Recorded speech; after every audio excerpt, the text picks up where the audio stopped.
Hello everyone. स्वागत है आप सभी लोगों का फिर से एक बार हमारे ऑफिशियल चैनल पर, जहां हम कल पढ़ रहे थे एशिया के बारे में। एशिया को मैंने दो पार्ट में डिवाइड किया था इसलिए वीडियो में, ताकि आप बोर ना हो जाओ। थोड़ा बोरिंग टॉपिक तो लगता ही है ज्योग्राफी, लेकिन उसमें भी कहीं भी अगर जरा सी भी बोरियत हो तो बेझिझक बता दिया करो। अपने मोबाइल स्क्रीन और कंप्यूटर के बताओ, उसमें एक पॉज बटन होती है, दबाओ, थोड़ी देर घूम के आओ, फिर वापस उसको दोबारा पढ़ो। क्योंकि अगर आपने उसको रोक दिया तो बड़ा मुश्किल है भाई कि वो कंप्लीट हो पाए। तो चलो एशिया में फिर से आगे देखते हैं। कुछ क्वेश्चन हमने देखे थे, कुछ पोर्शन देखा था, कुछ फैक्चुअल इंफॉर्मेशन थी वो देखी थी। तो अभी क्या करना है, फिर से आपको एटलस खोलना है। एटलस में जो एशिया वाला हिस्सा दिया हुआ है वो खोलना है। ठीक है, चलो तो देखते हैं क्या दे रखा है। आज का टॉपिक हमारा स्टार्ट होता है झीलों से, यानी लेक्स के। और जब हम एशिया के बारे में पढ़ रहे थे तो दो तीन चीजें झीलों के बारे में हमें मिली थी। सबसे पहले तो सबसे बड़ी झील कहाँ है एशिया में? कौन? कैस्पियन। दूसरा क्वेश्चन, सबसे गहरी झील वो कहाँ है एशिया में? कौन सी? बैकाल, जो साइबेरियन क्षेत्र में थी। इधर यूराल माउंटेन था, इधर लीना नदियां थी, लीना नदी थी। इन दोनों के बीच के क्षेत्र को साइबेरिया का क्षेत्र कहा जाता है। इसी साइबेरिया क्षेत्र में बैकाल झील है, जो दुनिया की सबसे गहरी झील है, और वह एक मीठे पानी की झील है। ठीक, आगे बढ़ते हैं। हम देखते हैं दुनिया की सबसे बड़ी खारे पानी की झील भी कहाँ थी? एशिया में ही थी। उसका नाम है लेक वॉन, तुर्की की है। दूसरे नंबर पर आती है जॉर्डन की वो झील, जिसके बारे में ज्यादातर लोग जानते हैं, और उसका नाम है क्या? डेड सी। और डेड सी ही पूरे भारत, पूरे दुनिया का सबसे निचला स्थान है, यानी कि लोवेस्ट प्लेस है। इंडिया का, पूरे वर्ल्ड का सबसे हाईएस्ट प्लेस भी यही था, एशिया में ही। कौन सा? Mount Everest. और पूरी दुनिया में सबसे ज्यादा बारिश होने वाली भी जगह थी कहाँ? हमारे एशिया में, मौसिन राम। तो उन्हीं सारी चीजों पर, पानी से सारी चीजें देख रहे थे। तो देखते हैं कि झीलों के बारे में। तो सबसे पहले उसी झील के बारे में पढ़ते हैं जो दुनिया की सबसे बड़ी झील है। वो है कौन सी? कैस्पियन झील, कैस्पियन लेक। मैप में आप इमीडिएट इसको मार्क करिए, देखिए कहाँ है। ये है कैस्पियन झील, है ना। यहाँ कौन सा देश है? रसिया। यहाँ तक फैला हुआ है रसिया। फिर उसके बाद कौन सा देश है? कजाकिस्तान। फिर उसके बाद कौन सा है? तुर्कमेनिस्तान। और फिर यहाँ पर कौन सा देश मिलता है? ईरान। और यहाँ पर एक देश मिलेगा आपको, उसका नाम है अजरबैजान। ये है कैस्पियन लेक के किनारे के देश। देखते हैं क्या दे रहा है कि यहाँ देखो, रूस, कजाकिस्तान, तुर्कमेनिस्तान, ईरान और अजरबैजान। एक लाइन से याद रखिएगा, भले इधर उधर इसमें लिखा हुआ है, लेकिन एक सीक्वेंस में जब आप इसको याद रखेंगे, कभी भी पूछ देगा कि इन देशों का भी क्रम अगर आपसे पूछ देता है तो वो गलत नहीं होगा। पहले रसिया, फिर उसके बाद कजाकिस्तान, और ये याद रखिएगा कि ऐसे क्लॉकवाइज रोटेशन में है। फिर उसके बाद कौन सा? तुर्कमेनिस्तान। फिर उसके बाद कौन सा है? ईरान। और उसके बाद कौन सा देश पढ़ रहा था? अजरबैजान। ये लाइन से है, क्लॉकवाइज घूमेंगे तो ये सारे देश आपको मिलेंगे। इन्हीं के किनारे है कौन सा झील? इन्हीं के बीच में है कौन सा झील? कैस्पियन झील। कैस्पियन झील की सबसे खास बात की ये सबसे बड़ी झील है, और इसमें दो नदियां, वोल्गा और यूराल। ये याद रखिएगा, वेरी वेरी इंपॉर्टेंट, मार्क करके रखिएगा वोल्गा नदी को। क्योंकि वोल्गा हमें लगता है कि गिर रही है काला सागर में, लेकिन जाके कहाँ चली जाती है? ये चली जाती है कैस्पियन में। देखो इसमें झील तो बनी नहीं है, इसमें शायद थोड़ा बहुत दिखाई दे, नहीं दिखाई दे रहा इसमें। इधर से एक नदी आ रही होती वोल्गा, और आते आते यहां से ऐसे आती है, लगता है कि कहाँ जा रही है? ब्लैक सी में, लेकिन यहीं से घूम जाती है एक पहाड़ के मुहाने से टकरा के, और चली आती है कहाँ? कैस्पियन में। तो हमें बार बार ये लगता है कि वोल्गा लेक जो है गिर रही है काला सागर में, लेकिन चली आती है किसमें? कैस्पियन में। ये ध्यान रखिएगा वोल्गा के बारे में। ठीक, फिर दूसरे बारे में बात करते हैं। जो इंडिया और चाइना के बीच में विवाद बनी हुई है, उसको पैंगोंग लेक कहा जाता है। पैंगोंग झील है कहाँ? इंडिया और चाइना के बीचों बीच। और यहीं जैसे हम एलओसी और एलएसी का नाम पढ़ते हैं ना, एलओसी का मतलब होता है लाइन ऑफ कंट्रोल, और एलएसी का मतलब होता है लाइन ऑफ एक्चुअल कंट्रोल। तो इंडिया और चाइना के बीच में जो लाइन ऑफ एक्चुअल कंट्रोल है वो यही झील है। कुछ दिन पहले एक वीडियो भी आई थी जहां झड़प हो गई थी इंडियन सैनिकों और चाइनीज में। ठीक है, तो वही वो एरिया है पैंगोंग लेक का, और ये इंडिया और चाइना के बीच में एलएसी लाइन बनाती है, एक्चुअल कंट्रोल की लाइन बनाती है। तीसरे नंबर पर आती है दुनिया की वो झील जो सबसे गहरी झील है। सबसे गहरी झील है, डीपेस्ट लेक है, और वो कहाँ पाई जाती है? साइबेरियन क्षेत्र में। ठीक, साइबेरिया के पश्चिमी क्षेत्र में देखेंगे तो यूराल माउंटेन है, और पूर्वी क्षेत्र में देखेंगे तो लीना नदियां हैं। इन्हीं के बीच में साइबेरिया में बैकाल झील पाई जाती है, और ये दुनिया की सबसे गहरी झील है। ठीक, फिर बात आती है किसकी? अरल सागर की। यूराल यूराल की बात चल रही है तो वहीं देखते हैं अरल सागर। और ये इसलिए इंपॉर्टेंट मार्क कर रहा हूं इसको, क्योंकि ये सबसे तेजी से सूखता जा रहा है। इतना बड़ा सा था, कजाकिस्तान और उज्बेकिस्तान के बीच में। लेकिन अब इतना लोगों ने इसको एट्रॉसिटी कर रखी है, चारों तरफ से पाटते पाटते पाटते पाटते इसको भर दिया है। ये सबसे तेजी से सूखता हुआ झील है। ठीक, इसलिए ये बड़ा इंपॉर्टेंट है, हो सकता है इसकी कंट्री कभी पूछ दी जाए। और भी बहुत सारी झीलें हैं, छोटी छोटी छोटी छोटी हैं, लेकिन उसका हमें ध्यान नहीं देना है। ठीक है, क्यों? क्योंकि देखो यार, इतना ज्यादा डेटा अगर हम अपने पास इकट्ठा करने लगेंगे कि चारों तरफ से मिलाया और मिला के एक जगह इकट्ठा कर लिया तो मुश्किल होता जाएगा। आप मैप में देखोगे ना तो दुनिया भर की झील यहाँ दिखाई देगी। यहीं पीछे आप देखेंगे तो कैस्पियन लेक के जस्ट पीछे ब्लैक सी भी दिखाई देगा, लेकिन हम अभी ब्लैक सी के बारे में बात नहीं करेंगे, क्योंकि ब्लैक सी, कैस्पियन सी, यूराल माउंटेन और नीचे बढ़ने पर इधर जो पेनिनसुला है भूमध्य सागर वाला, ये पूरा पूरा बाउंड्री बना रहा होता है। लेकिन अभी इसके बारे में बात नहीं करेंगे। ये कौन सा था? ब्लैक सी था, और ये कौन सा था? कैस्पियन। तो कैस्पियन के बारे में हमने देख लिया। ब्लैक सी के बारे में जब पढ़ेंगे तो हम वहां पर देखेंगे, किसमें? यूरोप में। लेकिन अगर आप चाहो ना तो बना सकते हो। अभी रुक जाओ, दिखा देता हूं। ये देखो क्या है, कैस्पियन, कैस्पियन लेक। इसके किनारे कौन कौन से देश थे? रसिया यानी कि रूस। फिर कौन सा था? कजाकिस्तान। एक बार आप अपने मैप में देखते रहो, क्लॉकवाइज घूमना है इसे। ठीक है, फिर उसके बाद तुर्कमेनिस्तान। देखो फटाक से अपने मैप में कहां दे रखा है, तुर्कमेनिस्तान। फिर उसके बाद कौन सा है? ईरान। और फिर हो जाएगा अजरबैजान। ये था किसके किनारे? कैस्पियन के किनारे। और वहीं नीचे एक जस्ट पीछे इसके पश्चिमी क्षेत्र में मिल रही है कौन सी? ब्लैक सी। कौन सा है भाई? ब्लैक सी। फटाफट ब्लैक सी के बारे में देखो तो क्या हो जाएगा? बुल्गारिया। ढूंढो उसमें, देखो कहां दिया हुआ है, पश्चिमी क्षेत्र में, ब्लैक सी के जस्ट पीछे ही होगा बुल्गारिया। फिर है कौन सा? यूक्रेन।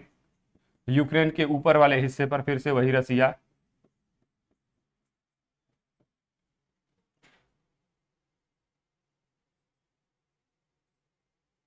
फिर उसके बाद जॉर्जिया। फिर कौन सा है? एक देश है जस्ट पीछे साउथ वेस्ट डायरेक्शन में, देखिए, रोमानिया, है ना। फिर एक टर्की भी होगा, टर्की, ये बीच में है। ठीक, कौन कौन से देश हो गए?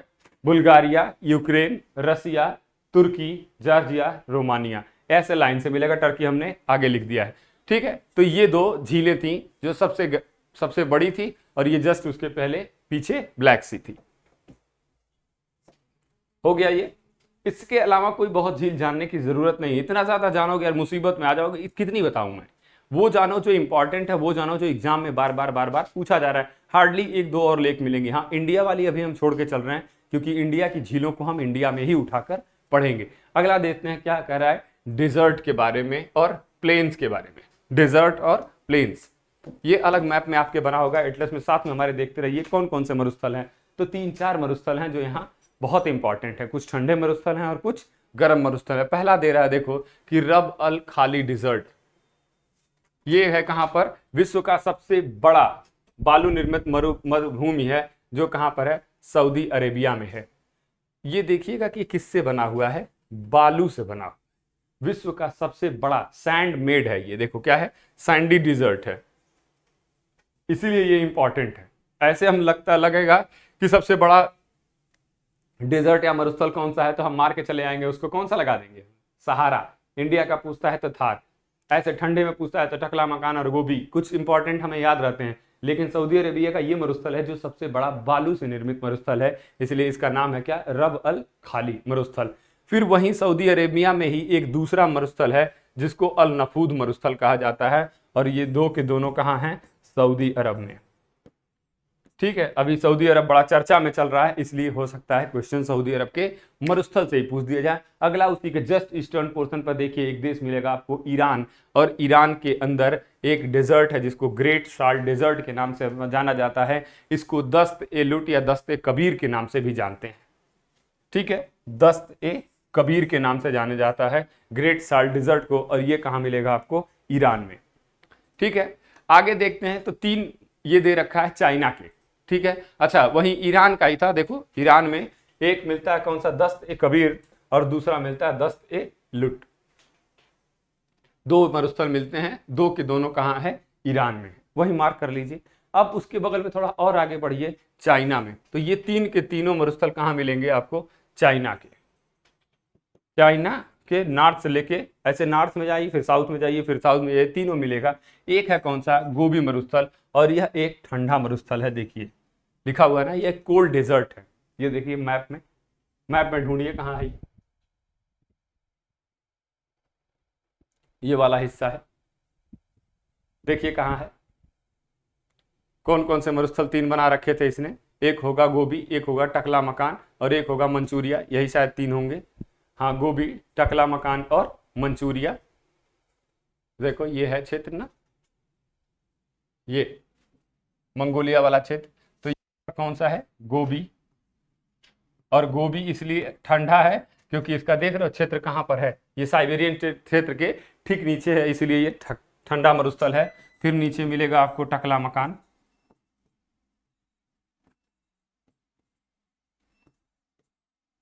ठीक है,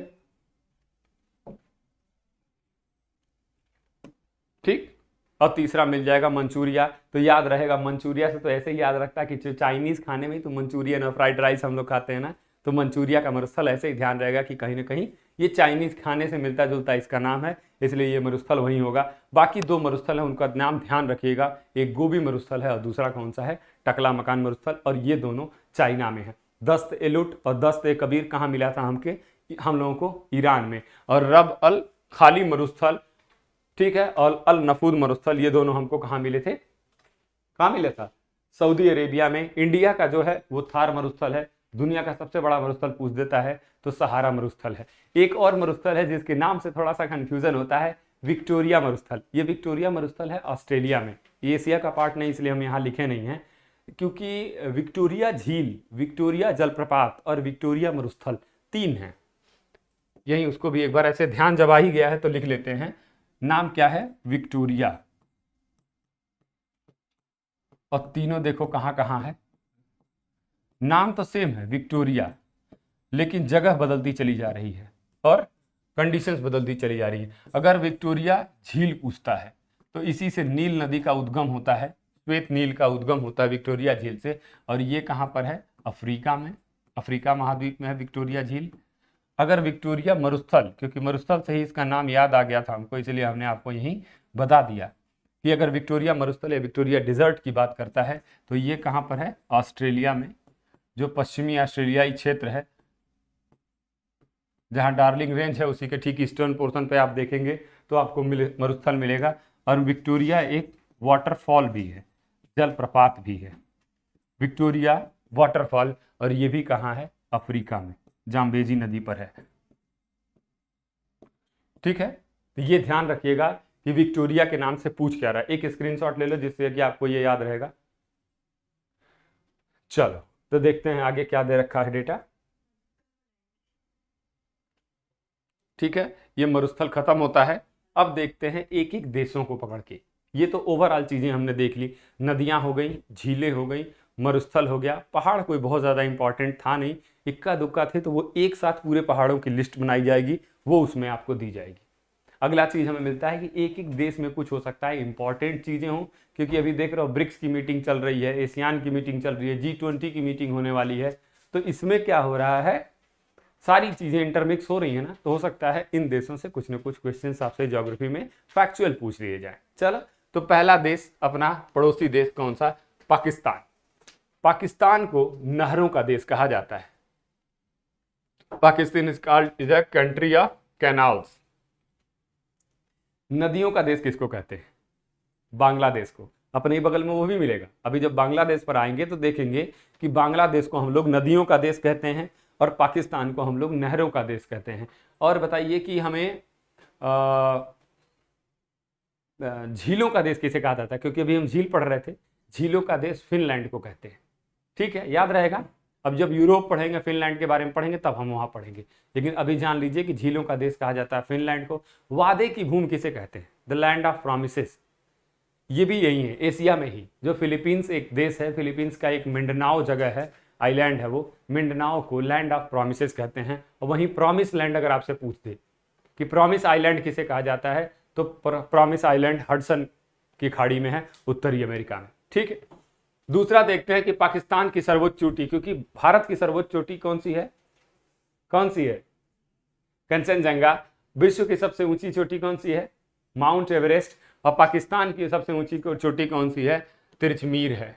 ठीक है, 7708 मीटर की है तिरछमीर, ये हाईएस्ट पीक ऑफ पाकिस्तान है। यहीं पर एक दर्रा पाया जाता है हिंदू कुश पहाड़ी में, खैबर दर्रा। ये ध्यान रखिएगा, क्योंकि कई बार होता है इंडिया के दर्रों को उठा के देता है, एक अरुणाचल प्रदेश का दर्रा दे देगा, एक मेघालय का दर्रा दे देगा, उसी में एक कश्मीर या उत्तराखंड का दर्रा दे देगा, चौथा बोलन घाटी और खैबर दर्रा, दो ये दिए जाते हैं पाकिस्तान के। इंडिया में सोहन घाटी, बोलन घाटी में कंफ्यूजन होता है, और खैबर दर्रा और इधर के दर्रों में, कश्मीर के दर्रों में कंफ्यूजन हो जाता है। तो इसको ध्यान रखिएगा कि खैबर दर्रा कहाँ है, ये हिंदू कुश की पहाड़ी में है, और हिंदू कुश की पहाड़ी काराकोरम के ठीक पीछे। आप मैप खोलिए दोबारा, उसको वहां देखिए, वहां पर आपको मिल जाएगा। ठीक है, और यहीं पर देखो एक और दर्रा दे रखा है ना, बोलन दर्रा, ये भी यहीं पर है। ठीक है, स्वात घाटी एक यहां पर पाई जाती है, हम यही लिख दे रहे हैं, आप याद रखिएगा, स्वात वैली, स्वात घाटी, ये भी फ्रिक्वेंटली पूछा जाता है कि कहां पर है, ये भी पाकिस्तान में ही है। ठीक, अच्छा दिया तो है नीचे देखो, स्वात घाटी कि उत्तरी पश्चिमी क्षेत्र में स्वात घाटी पाकिस्तान का स्वर्ग कहा जाता है। हालांकि ये भले पाकिस्तान का स्वर्ग कहा जाए, लेकिन दुनिया के लिए सबसे नर्क की जगह यही है, क्योंकि स्वात घाटी के ही मैक्सिमम एरिया में जो ट्राइब्स रहती हैं वही ISIS को सपोर्ट करती हैं। जो इस्लामिक स्टेट ऑफ सीरिया है ना, उसको सपोर्ट करने वाले सबसे ज्यादा जो क्षेत्र है उसमें एक ट्राइब पाई जाती है जिसका नाम है अफरीदी ट्राइब, और वहीं का एक प्लेयर, पाकिस्तान का एक बहुत अच्छा प्लेयर था साइद अफरीदी। ठीक है, ये उसी घाटी में पाए जाने वाली जनजातियां, अफरीदी एक वहां की ट्राइब है। ये कहते भले हैं इसको पाकिस्तान का स्वर्ग, लेकिन पाकिस्तानियों के लिए तो ये नर्क बना हुआ है ये एरिया। स्वात घाटी भी वही है, खैबर दर्रा भी वही है, बोलन दर्रा भी वही है, और इसी में एक साल्ट रेंज पाया जाता है, पहाड़ का एक पर्वत है। ये एक तरह से सेडिमेंट्री डिपॉजिटेड पर्वत है, सेडिमेंटेशन से बना हुआ है।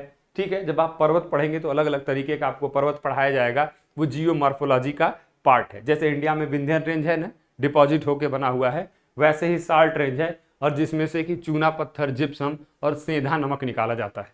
सेंधा नमक जो आजकल जैसे सावन का समय चल रहा है, इस समय फलाहार में बार बार हम प्रयोग करते हैं, अभी नवरात्र आ जाएगा तब उसका प्रयोग करते हैं। आपको पता है सबसे ज्यादा ये जो रॉक सॉल्ट है ना, सेंधा नमक, ये प्रोड्यूस कर रहा होता है पाकिस्तान। ठीक, अब बात देखते हैं किसके बारे में दे रखा है। There is an extension of all 3 ranges of Himalaya, Biratnagar Nepal का, यानी कि ये जो है ये याद रखिएगा। देखिए ये बात कर रहा है अपने एक पड़ोसी राज्य नेपाल के बारे में। किसके बारे में बात कर रहा है, नेपाल के बारे में। ठीक, चलो तो नेपाल के साथ देखते हैं कि नेपाल का भारत के साथ जो सीमाएं लगती हैं। आप यहां पर देखिए, मैप खोल लीजिए, तुरंत इंडिया का मैप खोलिए, इंडिया का खोलिएगा। इस बार वर्ल्ड के मैप में मत देखिएगा, इंडिया का मैप। ये इंडिया है, और यहां पर जो है वो है क्या, नेपाल। और यही नेपाल देखते हैं कि जम्मू कश्मीर से लेकर सिक्किम तक कौन कौन से इंडिया के स्टेट्स हैं जो नेपाल के साथ बॉर्डर बनाते हैं। ठीक है, चलो देखते हैं क्या क्या है कि भारत के साथ, भारत के कौन कौन से राज्य हैं जो नेपाल के साथ सीमा बनाते हैं। ये याद रखिएगा, इन स्टेट्स का नाम बार बार पूछा जाता है। सबसे पश्चिम की तरफ से चलते हैं तो सबसे पश्चिम की तरफ से कौन सा मिलेगा, उत्तराखंड, फिर उसके बाद नीचे मिलेगा उत्तर प्रदेश, फिर है आगे बढ़ेंगे तो थोड़ा सा दार्जिलिंग वाला जो एरिया है वहां मिलेगा क्या आपको, बिहार और पश्चिम बंगाल, और वहीं कोने पर एक एक्सटेंशन ऐसे ऊपर की तरफ घूमा मिलेगा, वो है किसका, नेपाल का। तो कितने हो गए टोटल, 5 राज्य, यानी भारत के 5 राज्य नेपाल के साथ सीमा रेखा बनाते हैं, नेपाल के साथ सीमा साझा कर रहे होते हैं। सबसे पश्चिम में चलेंगे तो हमें कौन सा मिलेगा स्टेट, उत्तराखंड। नीचे उतरेंगे तो क्या हो जाएगा, उत्तर प्रदेश। आगे थोड़ा बढ़ेंगे तो बिहार, जहां से नदियां निकल के आ रही होती हैं। बिहार के आगे वाला हिस्सा पश्चिम बंगाल का दार्जिलिंग वाला, बिल्कुल नेक जिसको कहा जाता है, उस तरह का स्ट्रक्चर आपको मिलेगा। और ऊपर सिक्किम। यही 5 स्टेट हैं जो नेपाल के साथ सीमा रेखा बनाते हैं या सीधे सीधे बाउंड्री बनाते हैं। नेपाल एक लैंडलॉक्ड कंट्री है, और यहीं पर नेपाल में ही दुनिया की सर्वोच्च चोटी माउंट एवरेस्ट पाई जाती है। नेपाल इकलौती ऐसी जगह है जहां पर हिमालय की तीनों श्रेणियों का, आपको तीनों श्रेणियों का विस्तार देखने को मिलेगा। मतलब बृहद श्रेणी, लघु श्रेणी और शिवालिक श्रेणी। लगे हाथों यही बना लेते हैं कि हिमालय की कौन कौन सी श्रेणियां हैं, जल्दी से बना लो। क्या है ये, हिमालय। हिमालय की कितनी श्रेणियां हैं, 3 श्रेणियां। पहले को कहते हैं, सबसे ऊपर वाले को, इसको कहा जाता है ट्रांस हिमालय। ठीक है, उसके बाद इसमें नीचे आता है कौन सा, ग्रेट हिमालय, बृहद हिमालय जिसको कहते हैं। नीचे जब उतरते हैं तो उसको कहा जाता है लेसर हिमालय। ठीक है, लेसर हिमालय। तो इन्हीं तीनों की श्रेणियों का उसमें नहीं मिलता है, लेकिन बृहद हिमालय, लेसर हिमालय और शिवालिक सीरीज का हमें तीनों का एक्सटेंशन देखने को मिलता है किसमें, नेपाल में। अच्छा, सबसे पहले ऊपर देखा जाए तो ट्रांस हिमालय में कौन सा आता है, काराकोरम, ये रेंज है। काराकोरम के ठीक नीचे क्या आ जाएगा, लद्दाख, लद्दाख रेंज आती है। लद्दाख के ठीक नीचे एक रेंज है जिसका नाम है क्या, जास्कर रेंज, और ये तीनों किसमें आती हैं, ट्रांस हिमालय में। ठीक, इसके नीचे जब आप बढ़ेंगे तो देखेंगे कि यहाँ सबसे लंबी एक्सटेंशन मिलती है और इसको कहा जाता है क्या, ग्रेट हिमालय, बृहद हिमालय। ठीक है, सबसे लंबा सबसे चौड़ा यही है, कौन सा, बृहद हिमालय। ठीक है, इसके नीचे आपको फिर से एक एक्सटेंशन मिलेगी किसकी, लेसर हिमालय की। यहां मिलेगा पीर पंजाल, फिर यहां मिलेगा धौलाधार, धौलाधार सीरीज है, और धौलाधार के नीचे एक फिर एक्सटेंशन लंबी सी मिलती है जिसको कहा जाता है क्या, शिवालिक सीरीज, शिवालिक की पहाड़ियां। ये तीन नीचे हैं, तीन ऊपर हैं, और बीच में ग्रेट हिमालय। लेसर हिमालय का सबसे नीचे वाला हिस्सा है कौन सा, शिवालिक के पहाड़। और शिवालिक के पहाड़ में इसी धौलाधार रेंज को, जब धौलाधार रेंज नेपाल में पहुंचता है, ये ध्यान रखिएगा कि नेपाल में धौलाधार रेंज को महाभारत सीरीज के नाम से जाना जाता है, महाभारत की पहाड़ियां। ठीक, क्लियर है इसका कि क्या क्या चीजें पाई जाती हैं। सबसे ऊपर कौन सा हो गया, काराकोरम, फिर नीचे हो गया लद्दाख, फिर उसके नीचे हो गया जास्कर, बीच में जो सबसे लंबी, सबसे चौड़ी और दुनिया की सबसे ऊंची चोटियों वाली जो रेंज पाई जाती है, इसको कहते हैं क्या, बृहद हिमालय, या इसको क्या कहा जाता है, ग्रेट हिमालय। ग्रेट हिमालय कहते हैं। ग्रेट हिमालय के जब नीचे उतरते हैं तो क्या मिलता है हमें, सबसे पश्चिमी क्षेत्र पर कौन सा मिल रहा है, पीर पंजाल, उसके आगे कौन सा मिलता है, धौलाधार सीरीज, और सबसे लास्ट में हमको मिलती है कौन सी, शिवालिक सीरीज। और इसी शिवालिक सीरीज को जब नेपाल में आता है तो इसको हम कहते हैं क्या, महाभारत सीरीज। ठीक है, इसी के बारे में यहां सारी चीजें दे रखा है। देखो कि ग्रेटर हिमालय भी यहीं मिल जाता है, लेसर हिमालय भी मिल जाता है, और शिवालिक सीरीज तीनों यहीं प्राप्त होती हैं। ठीक है, उम्मीद है समझ में आ गया होगा आपको। चलो आगे देखते हैं कि देखो दुनिया की जो सारी चोटियों की बात की जाए ना, टॉप 5, तो ये टॉप 5 यहीं पाई जाती है, एवरेस्ट, कंचनजंगा, और अच्छा अगर चोटियों की बात की जाए तो सबसे ऊंची चोटी कौन सी है, एवरेस्ट है। दूसरे नंबर पर सबसे कौन सी ऊंची चोटी है जो भारत में है, K2 या गॉडविन ऑस्टिन कहा जाता है। तीसरे नंबर पर जो चोटी है वो कौन सी है, कंचनजंगा है। ठीक है, चौथे नंबर पर लोत्से आती है, पांचवें नंबर पर मैकालुआ। ठीक है, अगर इसको देखा जाए टॉप 5 में से 3 सीरीज यही है, लोत्से भी है, उसका नाम इसमें लिखा नहीं हुआ है। ठीक, तो आप इसको बनाइएगा। धौलागिरी भी यहीं पर है, और उसके अलावा अन्नपूर्णा, गौरी शंकर, महाभारत सीरीज, ये सब यहीं पाई जाती है। देखो यहाँ दे रखा है ना महाभारत सीरीज के बारे में कि मध्य हिमालय या धौलाधार को नेपाल में महाभारत रेंज के नाम से जाना जाता है। और ये पॉइंट याद रखिएगा, बहुत इंपॉर्टेंट है। ये यही पूछ देता है कि कौन सी सीरीज को महाभारत सीरीज के नाम से या महाभारत श्रेणी के नाम से जाना जाता है। पहला दे देगा पीर पंजाल, दूसरा धौलाधार, तीसरा शिवालिक, क्योंकि हमको लगता है शिवालिक इतना लंबा एक्सटेंशन है तो शिवालिक ही पाया जाता होगा, तो शिवालिक को ही कहते होंगे। लेकिन उसमें धौलाधार का जो एक्सटेंशन है ना, देखो ये जो धौलाधार का एक्सटेंशन जो हमको था, ये जो देखने को मिल रहा था नेपाल में, इसी को हम क्या कहते थे, महाभारत सीरीज। ठीक है, आगे देखते हैं क्या कह रहा है। विराटनगर नेपाल का एकमात्र इंडस्ट्रियल एरिया है। विराटनगर बहुत ज्यादा फेमस जगह है, घूमने की भी जगह है। ठीक है, बर्तन के लिए एक जगह है थिमी, ये प्रसिद्ध है। किस चीज के लिए, बर्तन बनाने के लिए। और यहाँ 2 नेशनल पार्क हैं जो फ्रिक्वेंटली बिहार के एग्जाम्स में कंफ्यूज करके पूछे ही जाते हैं। वाल्मीकि नगर के ऊपर बिहार का एक नेशनल पार्क है, वाल्मीकि नगर इकलौता एक ही नेशनल पार्क है बिहार में। उसके ऊपर एक आता है चितवन नेशनल पार्क, और वहीं ऊपर जहां जिसको हम एवरेस्ट को क्या कहते थे, सागर माथा, तो सागर माथा नेशनल पार्क। ये सब का सब कहां पर है, नेपाल में। अगला देश देखते हैं, खुशहाली के नंबर में, खुशहाली सूचकांक में नंबर में, चाहे जिस नंबर पर हो, लेकिन विश्व का सबसे खुशहाल देश इसी को माना जाता है। किसको, भूटान को। अब बात करते हैं भूटान की। भूटान के साथ 2 परियोजनाएं अभी हाल ही में जारी की गई हैं, जिसकी वजह से ये बड़ा उसमें उस करंट अफेयर्स में रहता है, और उसका नाम है मांगदेचू पावर प्रोजेक्ट।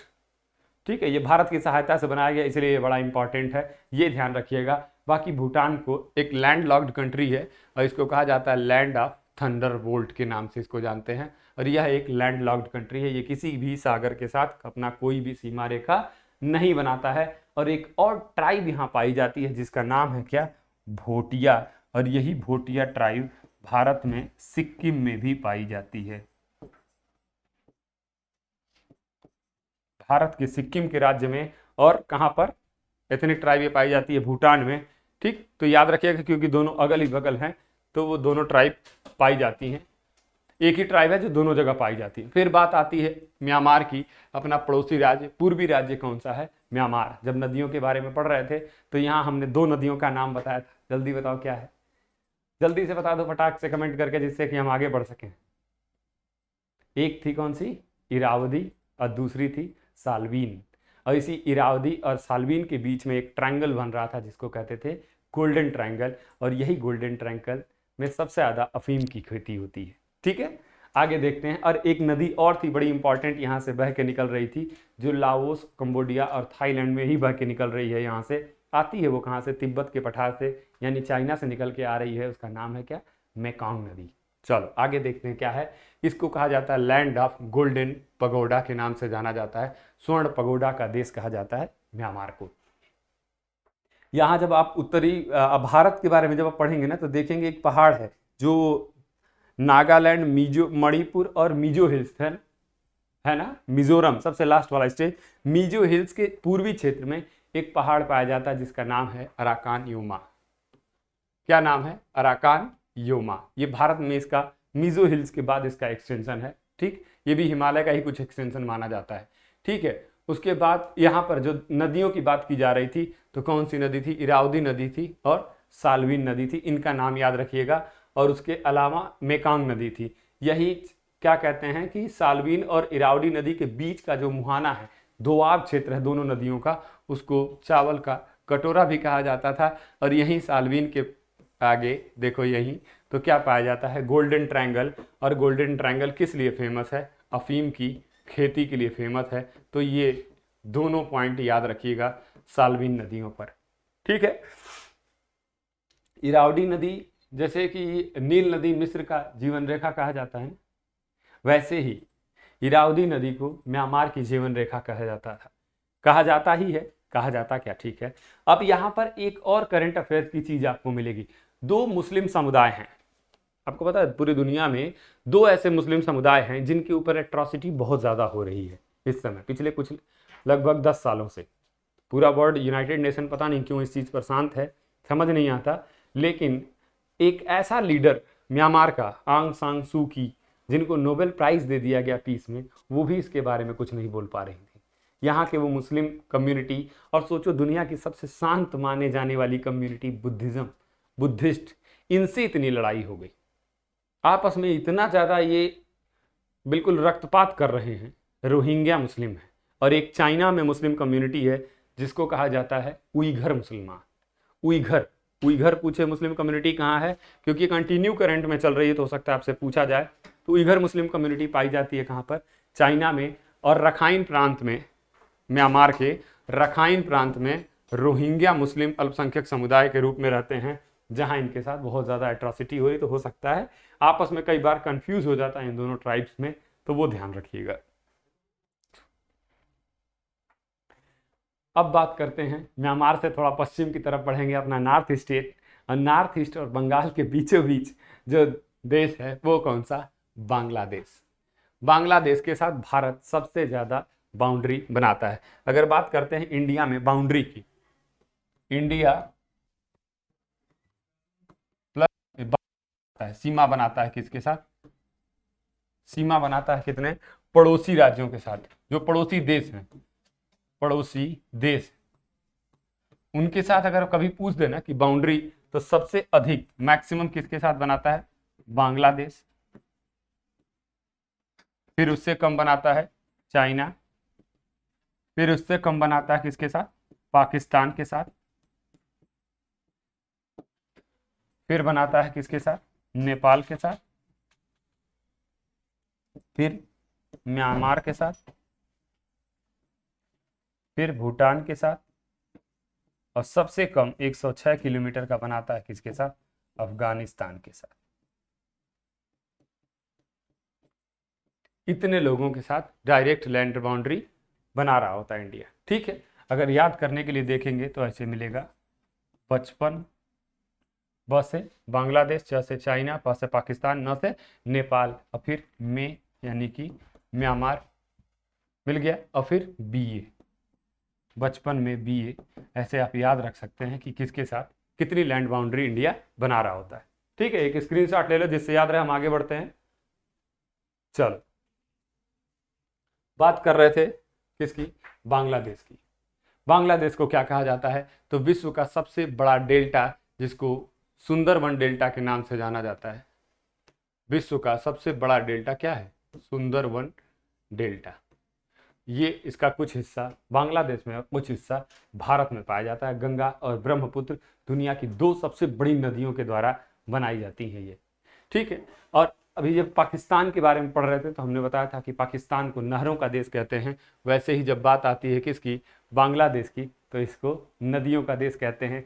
बात आता है फिनलैंड की तो इसको झीलों का देश कहा जाता है। ठीक है, और यहीं पर ब्रह्मपुत्र को बांग्लादेश में जमुना के नाम से जानते हैं। जब ब्रह्मपुत्र आती है, ब्रह्मपुत्र को शुरुआत में किस नाम से कहते थे, सैंगपो के नाम से जानते थे। और जब ये किबिथु के ऊपरी वाले हिस्से से टकरा के नीचे घूमती है, लोहित, देहांग और देवांग के नाम से बन के आती है ये भारत के सुरमा घाटी में, और असम से बहते हुए चली जाती है कहाँ, बांग्लादेश में।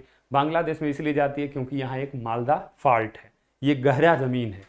इधर पीछे की तरफ एक पहाड़ी है जिसको कहा जाता है छोटा नागपुर का पठार, और पूरब के साइड में जो है उसको कहते हैं मेघालय का पठार, और इन्हीं दोनों बीच पठारों के बीचों बीच जो धंसी हुई जमीन है इसको कहते हैं मालदा फॉल्ट, और इसी मालदा फॉल्ट में ही बांग्लादेश बसा हुआ है। इसलिए जितनी बड़ी नदियां निकलती हैं सब अपना पानी लेके बांग्लादेश की तरफ बढ़ जाती हैं, और ज़्यादातर नदियां वहीं चली जाती हैं, इसलिए इसको हम नदियों का देश कहते हैं। ठीक, अब आते हैं बांग्लादेश में कि इसको पहले क्या कहा जाता है, जमुना। और जब पीछे से बंगाल की तरफ से आ रही थी कौन सी, गंगा, जमुना जब गंगा से मिल जाती है तो इसका नाम हो जाता है क्या, पद्मा। और जब इसमें बराकर नदी आके आगे से मिल जाती है तब इसका नाम हो जाता है क्या, मेघना। और इसी मेघना नाम से अपना पानी ये ले जाके सुंदरबन डेल्टा की तरफ गिरा देती है, कहाँ, बंगाल की खाड़ी में। ये पूरा एरिया पानी की वजह से जूट की खेती के लिए और गुलाबी मोती के लिए, और एक चीज और याद रखिएगा, मलमल के लिए ये बहुत ही ज्यादा फेमस है। ठीक, बांग्लादेश। अब बात करते हैं किसकी, अपने पड़ोसी राज्य किसके बारे में, चाइना के बारे में। सारे देशों के बारे में नहीं देखेंगे, कुछ कुछ देखेंगे जो बहुत इंपॉर्टेंट है। चाइना की जो सबसे लंबी नदी थी, एशिया की भी सबसे लंबी नदी थी, वही उसका नाम था क्या, यांगटीसी क्यांग। ठीक है, आगे एक और नदी थी जो चीन नदी का शोक कहलाती थी, उसका नाम था क्या, वांग हो, और इसी को पीले नदी के नाम से भी आज जाना जाता था। जनसंख्या के दृष्टि से अगर देखा जाए तो एशिया दुनिया का सबसे बड़ा महाद्वीप है, और जनसंख्या के हिसाब से देखा जाए तो चाइना दुनिया का सबसे बड़ा देश है। लेकिन अभी हाल ही की एक रिपोर्ट आई है जिसमें यह कहा गया है कि इंडिया ने चाइना को पीछे करते हुए दुनिया के सबसे जनसंख्या वाले देश के रूप में उभर के सामने आ गया है। ठीक है, तो आगे देखते हैं क्या कह रहा है कि एरिया वाइज कह रहा है तो एशिया का सबसे तीसरे नंबर का देश है। ठीक है, ठीक भाई, तो बात कर रहे थे हम लोग कि दुनिया के सबसे बड़े देश के बारे में, तो जनसंख्या के हिसाब से रसिया दुनिया का तीसरा सबसे बड़ा देश है। तो लगे हाथ तो देख लेते हैं इंडिया तक की कौन कौन से देश हैं और किस नंबर पे आते हैं, किस क्रम में, एरिया के क्रम में। ठीक, सबसे बड़ा देश कौन सा है, रूस। ठीक है, दूसरे पर कनाडा। मैप में देखते जाइए कहां कहां है, उत्तरी अमेरिका में है कनाडा, ऊपर मिलेगा। फिर तीसरे नंबर पर जिसके बारे में अभी हम पढ़ रहे थे, कौन, चीन। चौथे नंबर पर America, United states of America. Canada के ठीक नीचे मिलेगा कौन सा देश, अमेरिका। मैप में देखते रहिए आप लोग। पांचवें नंबर पर मिलेगा ब्राजील।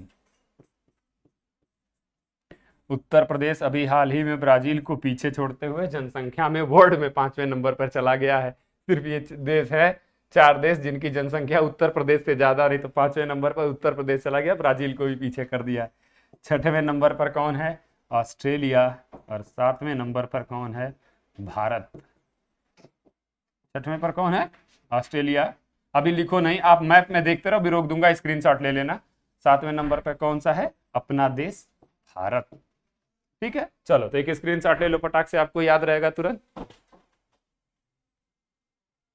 ठीक है, तो ये सारे देश हैं जो आपको मिलेंगे एरिया वाइज।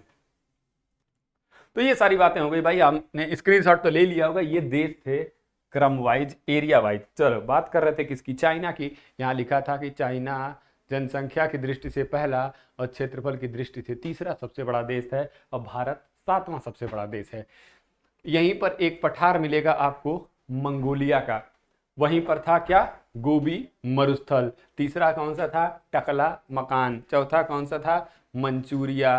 वापस देखो, फिर से उसमें देखो, मैप में बना था ना, देखो, गोबी, टकला मकान, मंचूरिया, ये सारी चीजें देखो कहाँ देखने को मिल रही हैं? चाइना में। कौन सा था? टकला मकान मरुस्थल भी यही था। मंगोलिया का पठार भी यही था, यही तो मंगोलिया है। ये मंगोलिया का पठार है, पठारी क्षेत्र है। इसी पठार के पिछले क्षेत्र पर कौन सा है? गोबी मरुस्थल है। नीचे और कौन सा था एक मरुस्थल?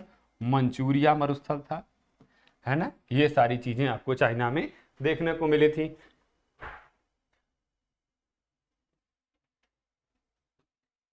चलो देखो क्या है, यही देखो, मंगोलियन प्लेटू दिया, गोबी डिजर्ट दिया, जुंगारिया बेसिन दिया है। ठीक है, जुंगारिया बेसिन को चीन के मध्य एक प्रवेश द्वार कहा जाता है। किस बेसिन को?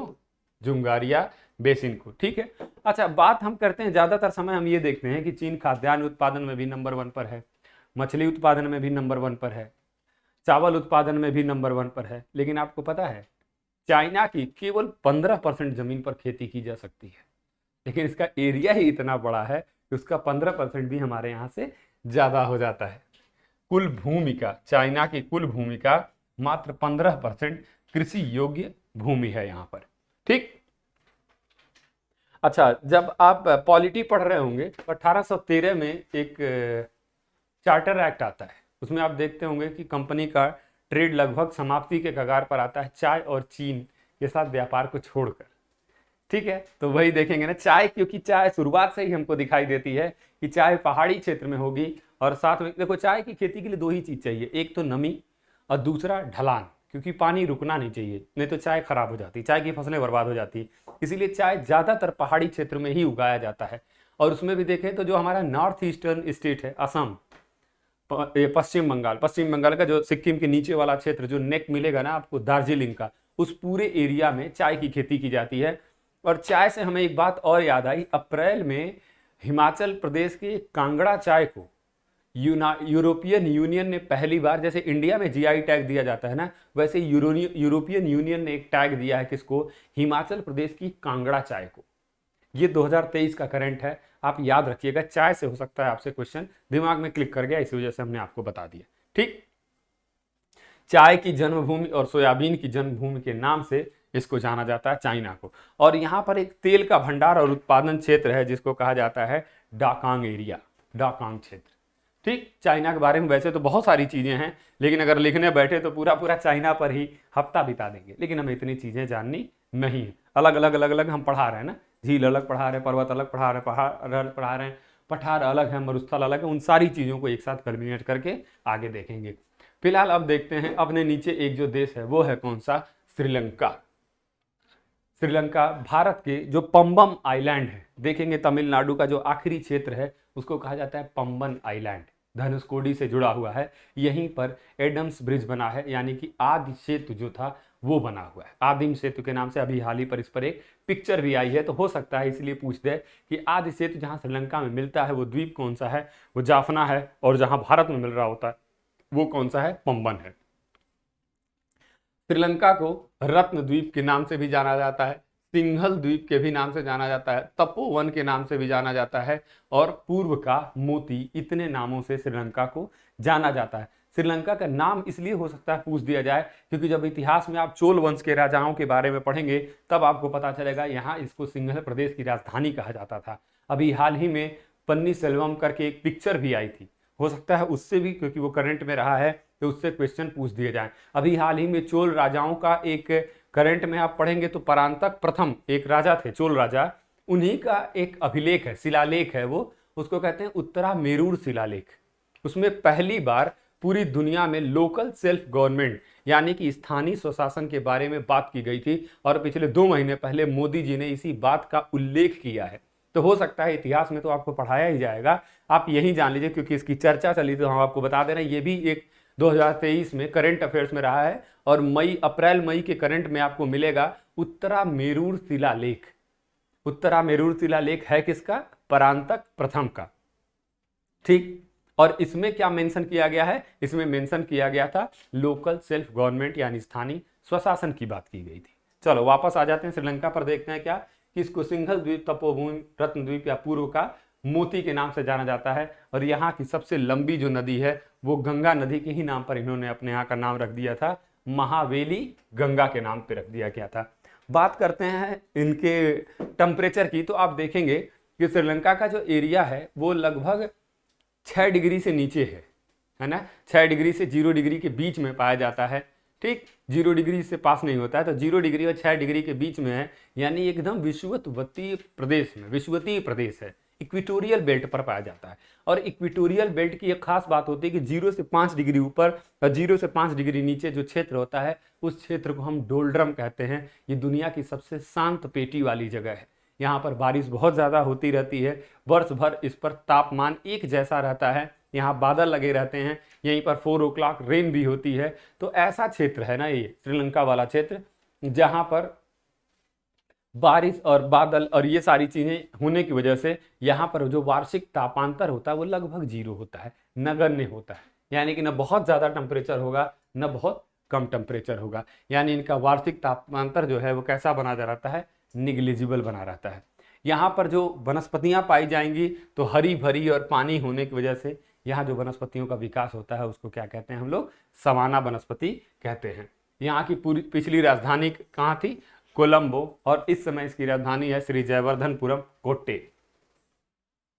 ये है राजधानी इसकी, वर्तमान राजधानी। और प्राचीन काल में इसकी राजधानी क्या थी? कैंडी। याद रखिएगा श्रीलंका की 3 राजधानियां हैं। सबसे पहले कौन सी थी? कैंडी, उसके बाद बनी कौन सी?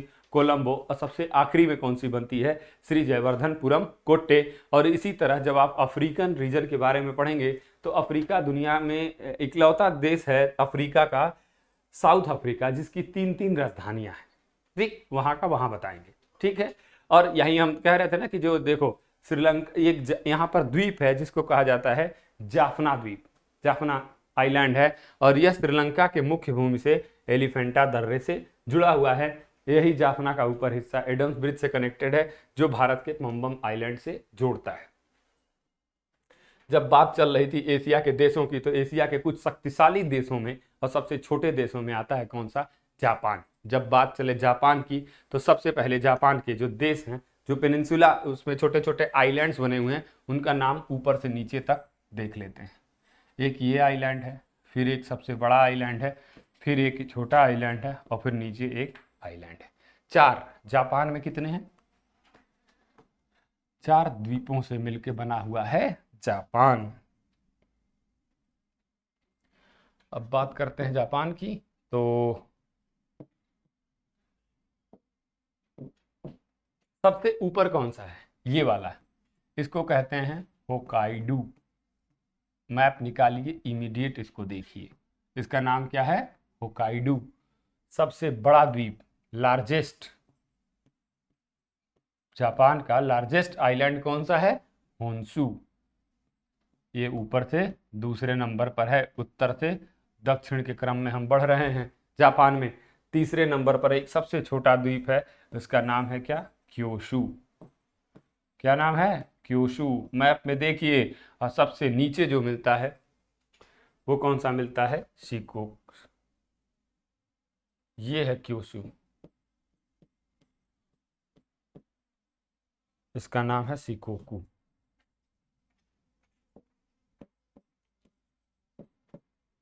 है ना। तो या तो नीचे से ऊपर याद कर लीजिए, नहीं तो ऊपर से नीचे याद कर लीजिए। इसका नाम है क्या, क्योशु, शिकोकू, होन्शु, होकाइडू।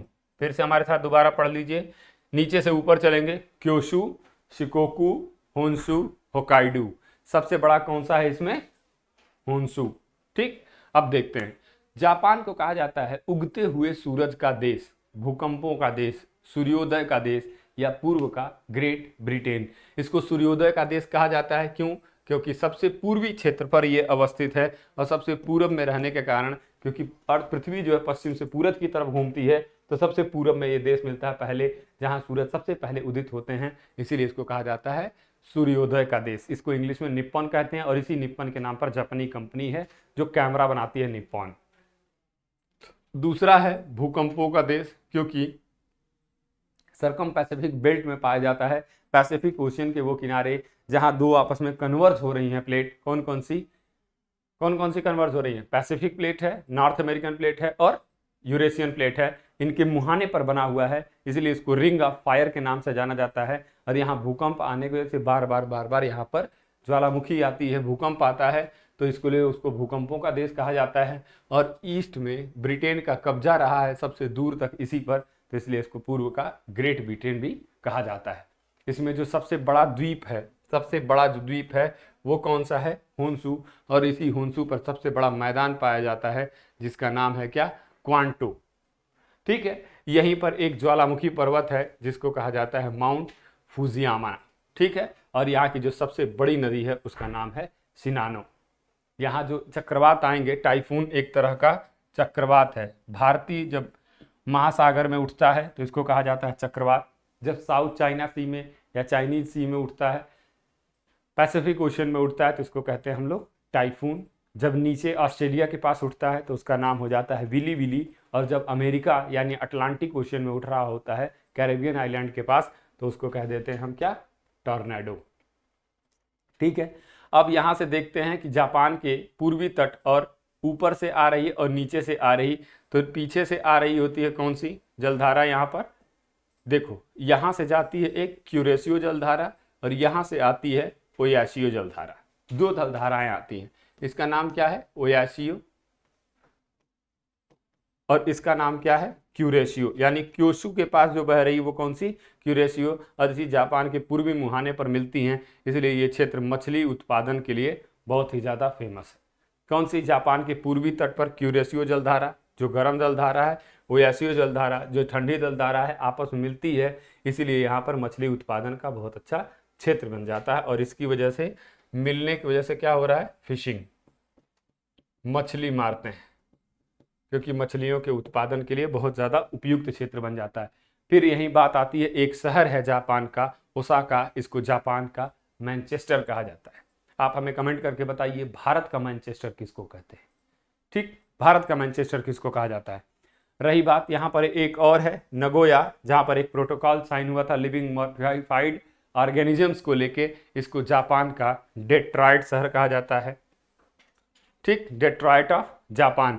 आप हमें कमेंट करके बताइए जापान में, अरे डेट्रॉयट है कहाँ, डेट्रॉयट लौह उत्पादन का क्षेत्र है जो ग्रेट लेक्स के किनारे है। इतना हिंट हमने दे दिया आपको, आगे बताइए आपकी कहाँ है। यहाँ की सबसे लंबी सुरंग एशिया की शिकन, जो लगभग 53 किलोमीटर की है, ये पाई जाती है जापान में। ये हो गई जापान की सारी चीजें। आगे चलते हैं, देखते हैं एक छोटा सा देश मिलेगा हम लोगों को, कौन सा, मलेशिया। मलेशिया, और इसके आगे हमें दिख गया था कौन सा, इंडोनेशिया। तो तुरंत के तुरंत आप कमेंट करके बताइए कि मलेशिया और इंडोनेशिया के बीचों बीच जो जल संधि बनी हुई है, इस जल संधि का नाम क्या है। मलेशिया और सिंगापुर वाली भी बताइए, अभी हमने बता रखा था पिछली स्लाइड्स में, पीछे जाके वीडियो में आप देख सकते हैं कि सिंगापुर और मलेशिया के बीच में कौन सी है, और मलेशिया और इंडोनेशिया के बीच में कौन सी है। स्टार्ट होता है उसका स्पेलिंग एम से, जल्दी बताओ कमेंट करके क्या होगा। मलेशिया में देखते हैं कि बोर्नियो द्वीप पर मलेशिया के दो राज्य सारावाक और सबाह स्थित हैं। बात चल रही है बोर्नियो द्वीप की, तो लगे हाथों बोर्नियो को बना लेते हैं। ये कौन सा है, बोर्नियो आइलैंड। एटलस खोल के देखिए तुरंत बोर्नियो आइलैंड के बारे में, फिर हमें बताइए कि बोर्नियो आइलैंड पर कौन कौन से देश का कब्जा है। 3 देश हैं जो अपना संप्रभुता बनाए हुए हैं इसके ऊपर। यहां एक देश है ये वाला छोटा सा, इसका नाम है क्या, ब्रुनेई। ब्रुनेई नाम है इसका। दूसरे नंबर पर एक देश आपको मिलेगा ऐसे, ये ब्रुनेई के ठीक नीचे, इसका नाम है क्या, मलेशिया। मलेशिया। और जो सबसे निचला और सबसे ज्यादा क्षेत्र पर कब्जा करके बैठा हुआ है उसका नाम है क्या, इंडोनेशिया। ये देखो, ये जो पूरा क्षेत्र है ये किसका है, इंडोनेशिया का। मैप निकालिए और देखिए। और इसी वजह से हम कहते हैं कि इंडोनेशिया और मलेशिया आपस में लैंड बाउंड्री बनाते हैं। वाटर बाउंड्री तो बना ही रही हैं, लेकिन वाटर बाउंड्री के साथ साथ ये क्या बना रहे होते हैं, लैंड बाउंड्री भी शेयर कर रहे होते हैं मलेशिया और इंडोनेशिया। और इंडोनेशिया और ब्रुनेई आपस में बॉर्डर नहीं बनाते हैं। ये बोर्नियो आइलैंड पर 3 देशों का कब्जा है। ठीक है। अच्छा, जो सवाल पूछा था उसका उत्तर ये रहा, मलक्का जल संधि। अभी आपसे क्वेश्चन पूछा था ना कि इंडोनेशिया और मलेशिया को आपस में कौन जोड़ता है, तो इंडोनेशिया को मलेशिया से कौन जोड़ता है, मलक्का की जल संधि जोड़ती है। यहाँ पर एक पर्वत है जो यहाँ का सबसे ऊंचा पर्वत है, किनाबालू। और अगर बात कर, कौन सा है, किनाबालू। और यहीं पर सबसे बड़े टिन का उत्पादन का खान है जिसको कहा जाता है गोपेन की खान। एक बात के लिए हम आपको एश्योर कर दें कि आपको भले कई बार लगेगा कि फैक्ट हम कम बता के निकल रहे हैं, कम कर रहे हैं, लेकिन आप अगर एटलस उठा के पढ़ते रहे तो इतना कंटेंट आपको दिया जा रहा है कि किसी भी एग्जाम में आप फेल नहीं होंगे, क्योंकि 100% कट ऑफ किसी में नहीं जाती। जितना बताया जा रहा है उतना अगर आप कर लिए तो क्वेश्चंस वाकई में आप सबसे ज्यादा सही करके आएंगे। वहीं मलेशिया के ठीक नीचे मलक्का की जल संधि, और मलक्का की जल संधि के नीचे जो देश था वो है इंडोनेशिया। लगभग 1300 द्वीपों का एक देश है और इसको मिनी कॉन्टिनेंट के नाम से भी जाना जाता है। ठीक है, देखो हाँ दे दिया है, अंतर महाद्वीपीय देश के नाम से भी इसको जानते हैं, जिसमें 13,000 से अधिक द्वीप हैं। इसको इंटर कॉन्टिनेंटल कंट्री कहा जाता है। ठीक। अच्छा, बात करता है स्थलीय सीमा बनाते हैं, और ये है सबसे ज्यादा इंपॉर्टेंट इंडोनेशिया में याद रखने के लिए। इंडोनेशिया मलेशिया से बोर्नियो आइलैंड पर, आपने देखा ना कि बोर्नियो आइलैंड पर एक सी हिस्सा है मलेशिया का, तो वहां बनाता है। फिर Papua new Guinea, taurus straight आपको मिलेगा। जल्दी से खोलिए, ऑस्ट्रेलिया देखिए, फटाक से मैप में देखिए ऑस्ट्रेलिया कहाँ है। ऑस्ट्रेलिया का सबसे ऊपरी क्षेत्र देखिए, ऑस्ट्रेलिया के ऊपरी क्षेत्र में जहां तिमोर सागर बना हुआ है वहां एक कोन शेप्ड बना होगा, और उसी कोनिकल शेप्ड के ऊपर बना होगा टॉरस की जल संधि, और उसी टॉरस की जल संधि के ऊपर एक छोटा सा देश आपको दिखाई देगा आइलैंड में, उसका नाम है पापुआ न्यू गिनिया। उसके साथ ये बाउंड्री बनाता है डायरेक्ट।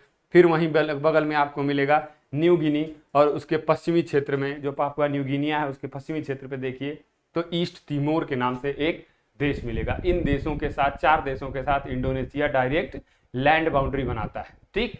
यहाँ का जो सबसे बड़ा आइलैंड है इंडोनेशिया ग्रुप का वो है कौन सा, बोर्नियो।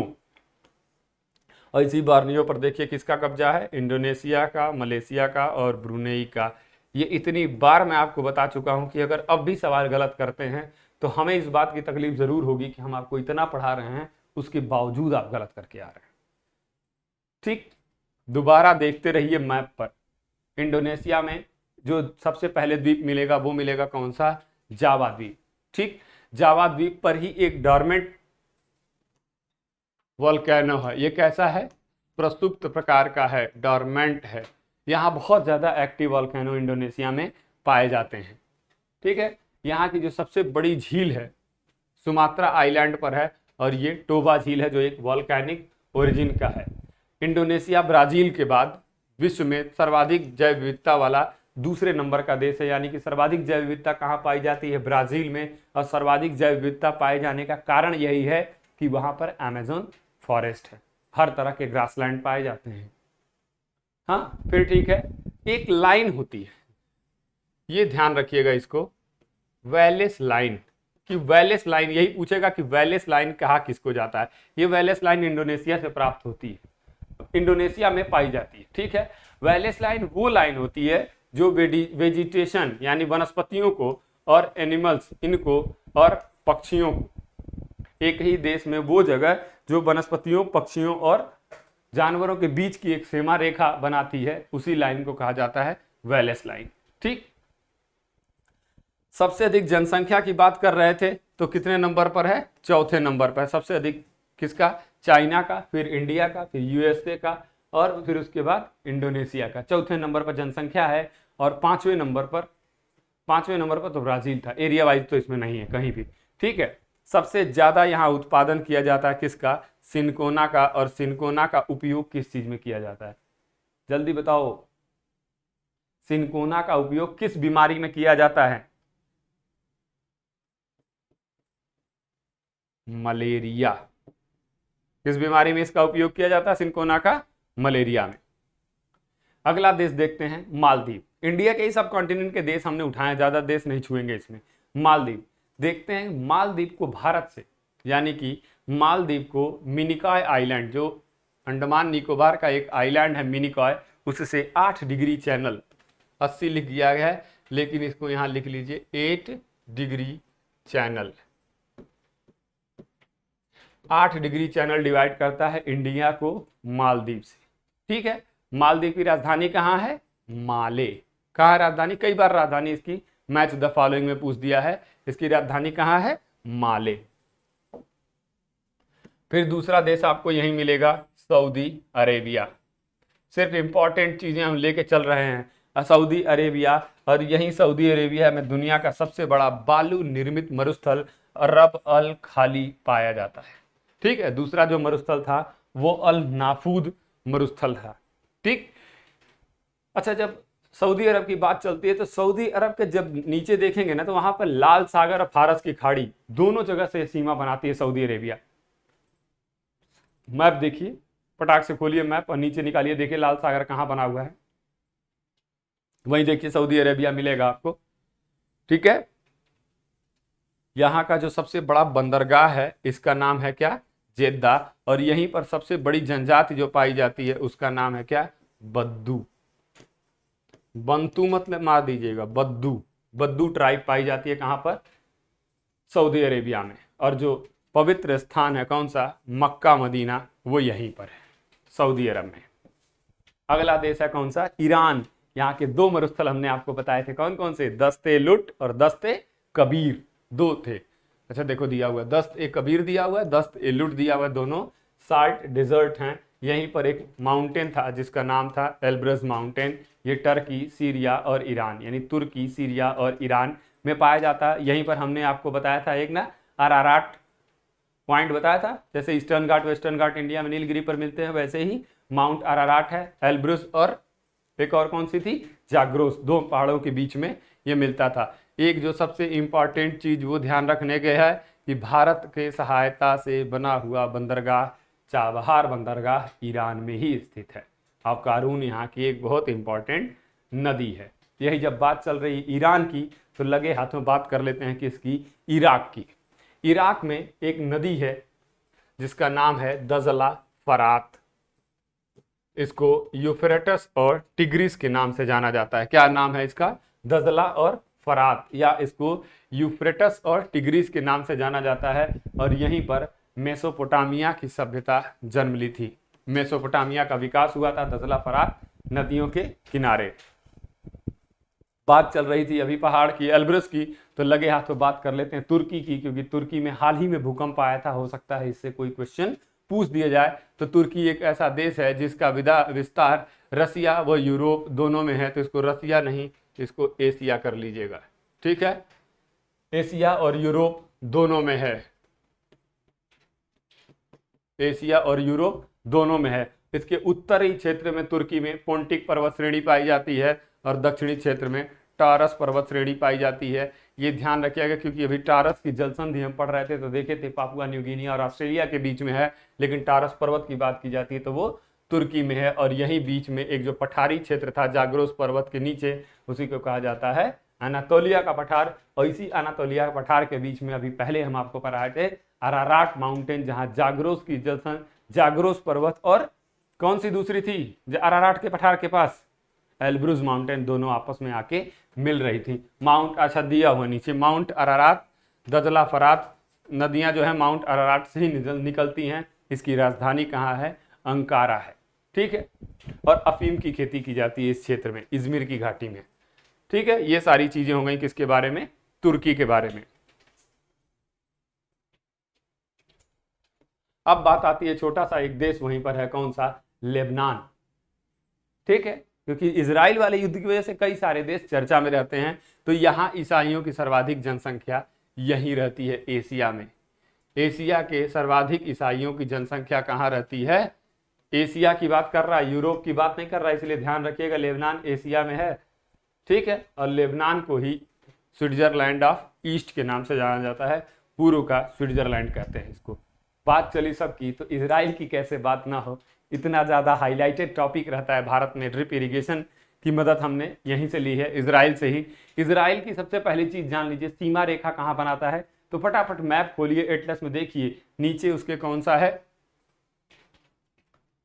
गाजा पट्टी के पास फिलिस्तीन, ऊपर देखेंगे तो सीरिया, आगे देखेंगे लेबनान, और फिर नीचे मिलेगा आपको जॉर्डन, और नीचे वाला एरिया जिस पर ये पूरा कब्जा करके पहले बैठा हुआ था वो है क्या, मिस्र। यहीं आपको गोलन हाइट्स भी देखने को मिल जाएंगी। हाँ देखो दिया हुआ, उत्तरी पूर्वी क्षेत्र में गोलन हाइट्स, सीरिया और इजराइल के बीच के मध्य विवाद का क्षेत्र है। गोलन हाइट्स इसलिए भी इंपॉर्टेंट है क्योंकि गोलन हाइट्स अभी अमेरिका के भूतपूर्व राष्ट्रपति ट्रंप के नाम पर गोलन हाइट्स का नाम इन्होंने ट्रंप हाइट्स रख दिया था। ठीक है, यहीं पर एक जगह है कौन सी, जेरूसलम, जो यहूदी, ईसाई और मुस्लिम तीनों के लिए एक धार्मिक स्थल बना हुआ है। यहां ये नाम जरूर याद रखिएगा, तेल अवीव, ये औद्योगिक केंद्र है इजराइल का। बहुत सारी चीजें मिलेंगी लेकिन तेल अवीव का नाम ध्यान रखिएगा। जब बात चली सारे देशों की, तो आखिरी में वो देश जिसके साथ इजराइल के साथ सबसे ज्यादा विवाद होता रहता है वो है कौन सा, फिलिस्तीन। यहीं अपने विवाद को हम विराम देंगे। हजरत मूसा यहीं के निवासी थे, याद रखिएगा कि हजरत मूसा कहाँ के रहने वाले थे, फिलिस्तीन के रहने वाले थे। और यहूदी, ईसाई और इस्लाम तीनों की जन्मस्थली के रूप में जाना जाता है किसको, यरूशलेम को। अभी हम देखे थे ना, यरूशलेम इसको कहा जाता है। ठीक है, ये ध्यान रखिएगा कि गाजा पट्टी फिलिस्तीन में है, इजराइल में नहीं है। वेस्ट बैंक इजराइल में है, अरे फिलिस्तीन में है, इजराइल में नहीं है। यही कंफ्यूजन होता है कि कौन सा इजराइल में है, कौन सा फिलिस्तीन में है। ठीक है, सिसिली और सार्डिनिया द्वीप के बाद भूमध्य सागर का तीसरा सबसे बड़ा द्वीप कौन सा है, फिलिस्तीन। ठीक, और एक फेस्टिवल यहाँ फेमस है जिसको कहा जाता है कार्निवाल फेस्टिवल। ये मनाया जाता है कहाँ मनाया जाता है, फिलिस्तीन में।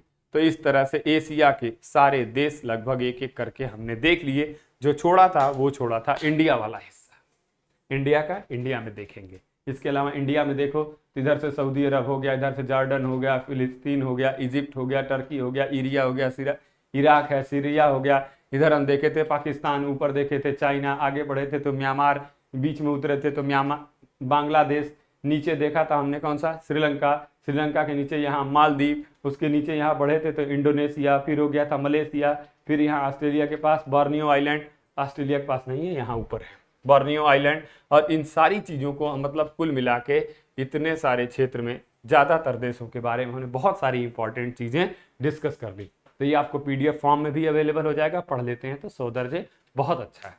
ठीक, तो बने रहिए, जुड़े रहिए और देखते रहिए हमारा official channel. Stay connected and be positive. Thank you.